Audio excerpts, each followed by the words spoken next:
Birdman, winner of 2014's Best Picture, directed by Alejandro González Iñárritu, starring Michael Keaton, Edward Norton, Emma Stone, and Zach Galifianakis. Sorry about the pronunciation of your name. Now, this isn't so much going to be a review of a wonderful movie, but more or less a deconstruction of the film, conversation about some of the themes that are addressed, as well as one of the best endings that I've seen in a long time. Not since Christopher Nolan's, not his Inception movie, but Memento back in 2000. So now this is going to be heavy on spoilers, so if you haven't seen this wonderful movie, I would encourage you to go ahead and push stop. Watch the movie first, one time or even two times, and then come back, look at this analysis, okay? So with that warning, let's go ahead and get right into it. First of all, Michael Keaton's character is dead or dying.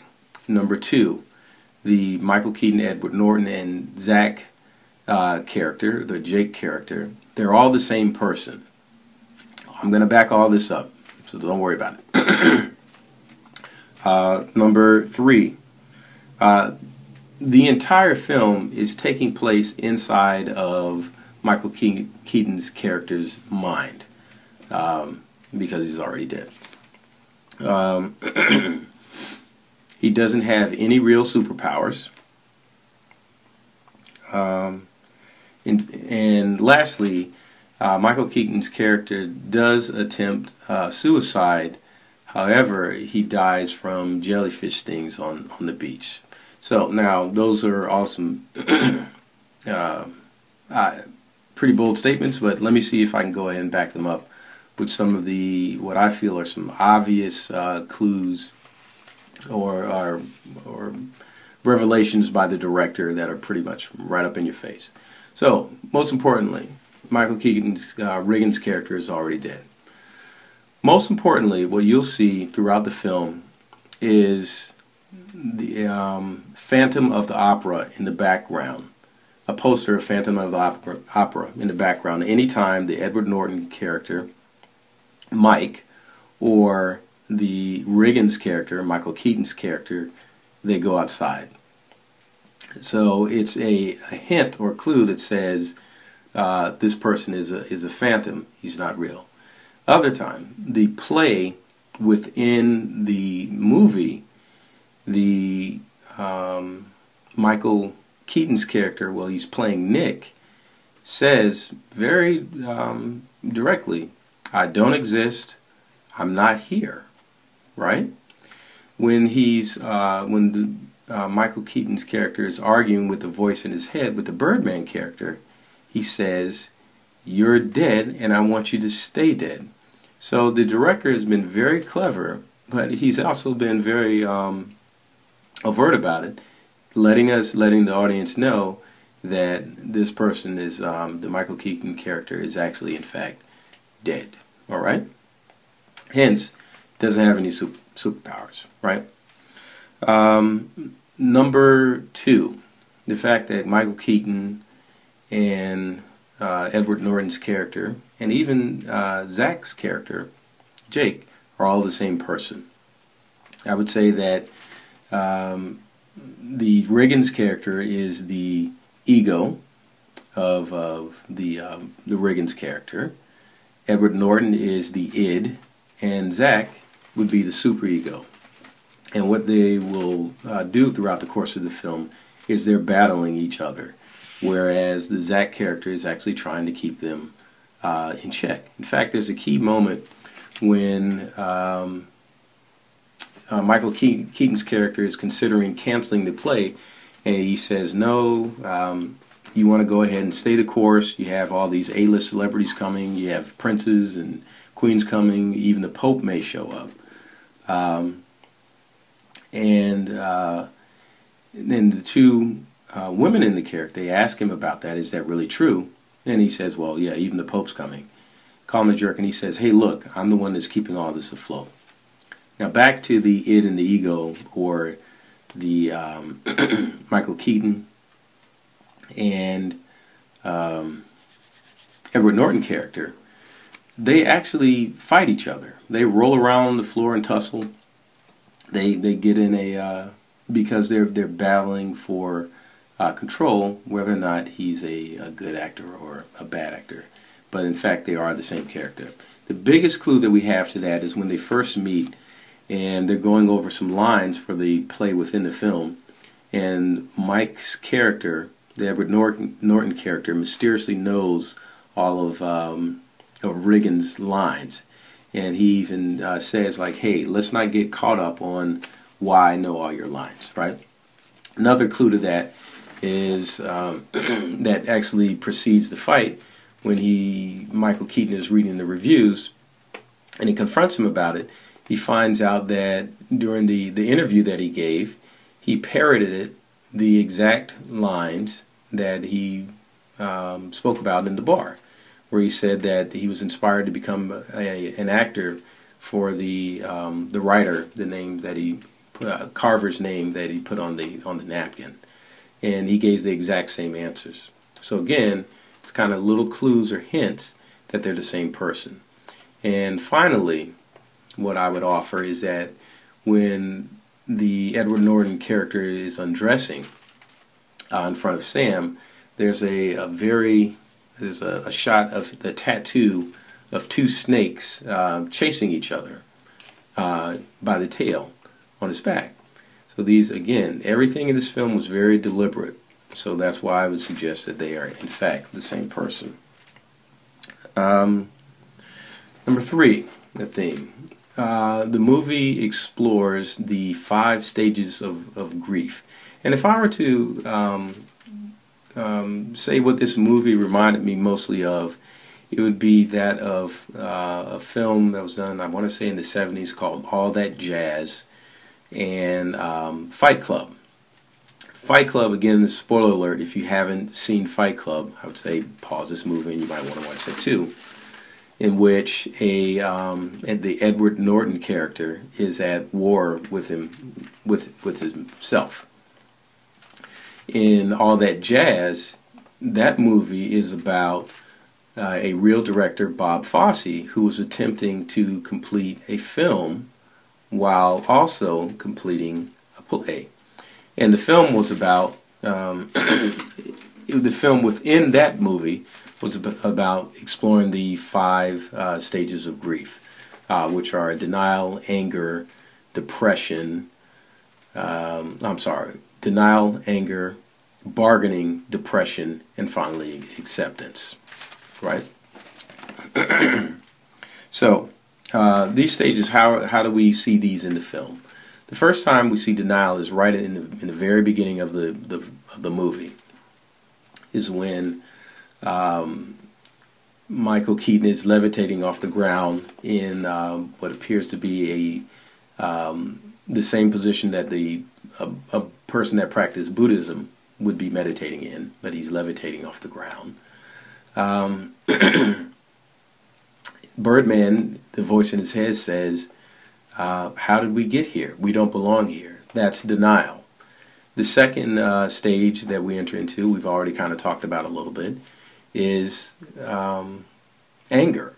Anger is when he gets into the fight with the Edward Norton character and trashes his room using what looks like psychic abilities. Third stage is bargaining.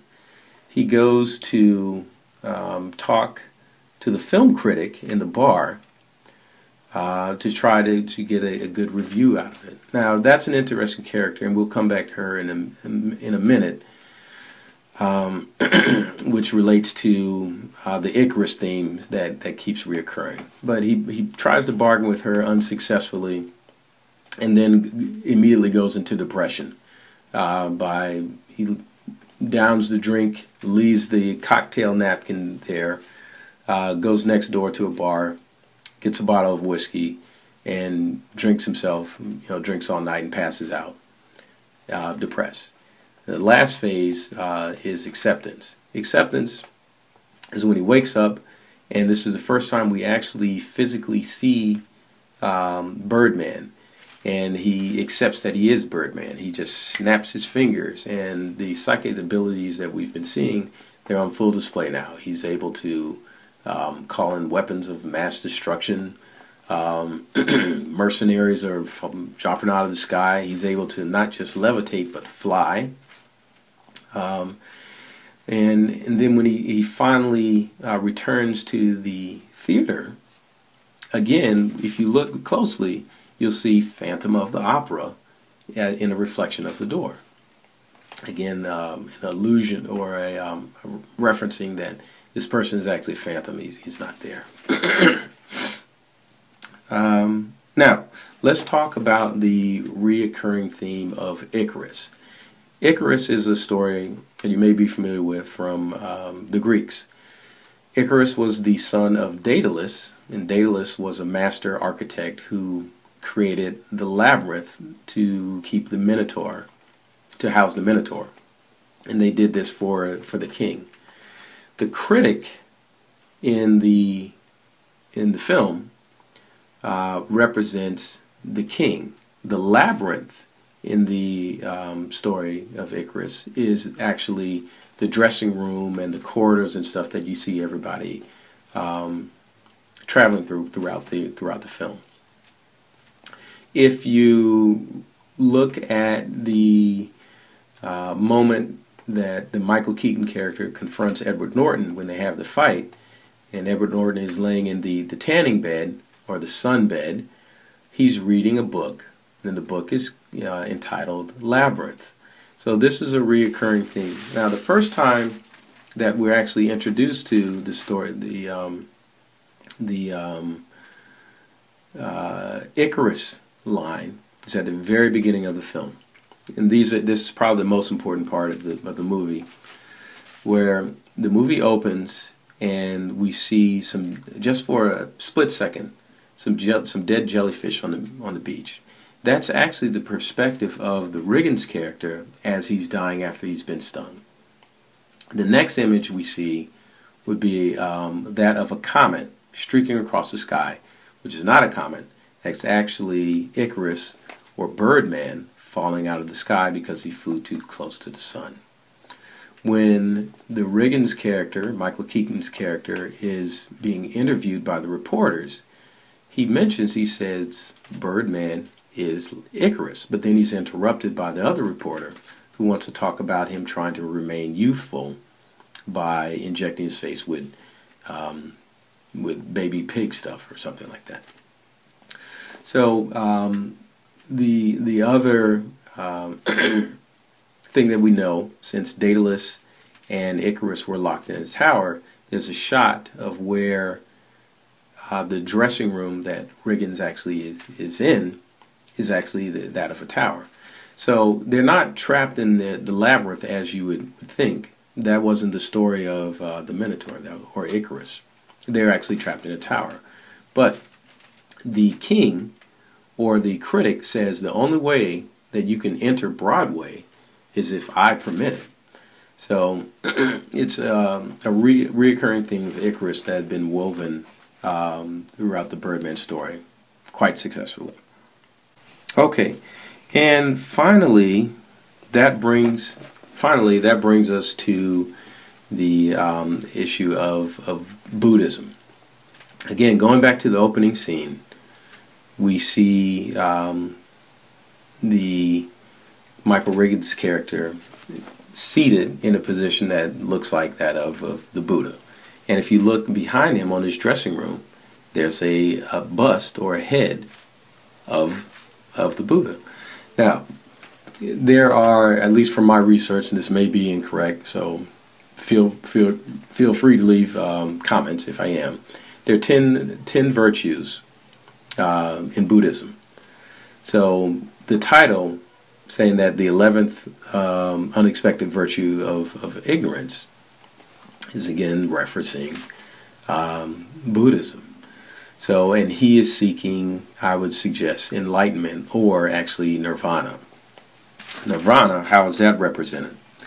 The final moments of the movie, after the play within the movie in which the Regan character, he says, I don't exist, I'm not here, because he realized that he's not loved, parallels his existence in the real world, in which we see his relationship with his daughter is not good, and the relationship with his wife is done. The play within the play also references that about the old man in the operating room that is filled with such grief and despair because he can't even see his wife, because Reagan's is talking about himself. However, in Nirvana, or heaven, remember he kills himself, and these are the only cut scenes that we see in the movie. Very briefly, it references, it goes back to the jellyfish. It's this extended shot of the jellyfish on the beach. We see the comet streaking across the sky, or the Icarus streaking across the sky, and then we're in the hospital room, which I'll say at this point is either, you can consider that being heaven or nirvana, because pay attention to what happens. In this scene, everything has been resolved. His ex-wife is there, and they're in love again. His producer, Jake, is there, and says, and they receive the reviews from the film critic. It's the best movie. They've reinvented plays. It's that phenomenal. They're paying $500 a ticket. So his career has been reborn, and he's loved. His daughter enters, and this time she actually has the right kind of flowers that he wanted. So their relationship has been resolved as well. So everything's better. Now, one of the things that I saw that I thought was very interesting is, if you pay close attention, look, Jake, Jake, when he's talking, he's not talking to the Riggins character or Birdman. He's talking directly into the camera. But then, after he's finished his conversation about how great everything is going to be, then he addresses the Riggins character, who's laying in the bed with the bandages, not unlike the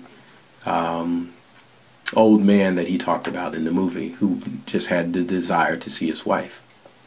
So his daughter lays her head on his chest. Everything's great. She says she's going to go get a vase. He gets up. He goes into the restroom. We see Birdman, but he doesn't speak because he's grounded. So he doesn't need him anymore, because he actually is Birdman, having accepted that. Excuse me. He then goes to the window, opens the door. He sees some birds flying out. And then we see the Sam character, the daughter, enter the room. She runs. She's looking frantically for her father. Doesn't see him on the ground, but instead looks up and smiles. And that's where all the controversy from the movie comes. But if you're watching the DVD version, and if you have on the closed captions, you'll notice that when it cuts to black, Sam laughs and Riggins laughs as well. So we know that he's actually flying with the birds in this Nirvana scenario. So that concludes my deconstruction or analysis or explanation of the movie. Let me know if you agree or disagree. Please leave a comment below.